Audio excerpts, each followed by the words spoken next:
នៅវេលាព្រឹកថ្ងៃអង្គារទី27ខែមករាឆ្នាំ2026សម្ដេចមហាបវរធិបតីហ៊ុនម៉ាណែតនាយករដ្ឋមន្ត្រីនៃព្រះរាជាណាចក្រកម្ពុជាបានសរសេរនៅលើបណ្ដាញសង្គមផ្លូវការរបស់សម្ដេចក្នុងខ្លឹមសារដូចតទៅនេះកម្ពុជាសម្រេចចូលរួមជាសមាជិកស្ថាបនិកនៃក្រុមប្រឹក្សាសន្តិភាព The Board of Peace តាមការអញ្ជើញរបស់ឯកឧត្តមប្រធានាធិបតីសហរដ្ឋអាមេរិក Donald J. Trump កាលពីថ្ងៃទី16ខែមករាឆ្នាំ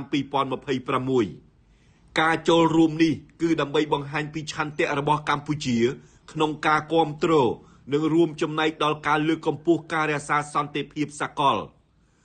សុឆន្ទៈស្រឡាញ់សន្តិភាពការគាំទ្រនិងរួមចំណែកដល់ការកសាងនិងរក្សាសន្តិភាពគឺជាគោលការណ៍ដែលកម្ពុជាតែងតែប្រកាន់ខ្ជាប់ជារៀងរហូតមកជាពិសេសតាមរយៈការបញ្ជូនកងកម្លាំងរក្សាសន្តិភាពក្រោមឆ័ត្រអង្គការសហប្រជាជាតិទៅបំពេញបេសកកម្មនៅតាមបណ្ដាប្រទេសមួយចំនួនដែលរងគ្រោះដោយសារសង្គ្រាមដោយឃើញបងប្អូនប្រជាពលរដ្ឋមួយចំនួនមិនទាន់យល់ច្បាស់អំពីកាតព្វកិច្ចហិរញ្ញវត្ថុរបស់កម្ពុជាក្នុងការចូលរួមនេះខ្ញុំសូមបញ្ជាក់ថាការចូលរួមជាសមាជិកស្ថាបនិកនៃក្រុមប្រឹក្សាសន្តិភាព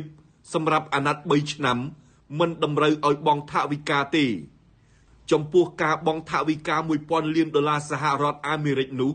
គឺសម្រាប់ករណីចូលជាសមាជិករយៈពេលវែងអចិន្ត្រៃយ៍តែប៉ុណ្ណោះ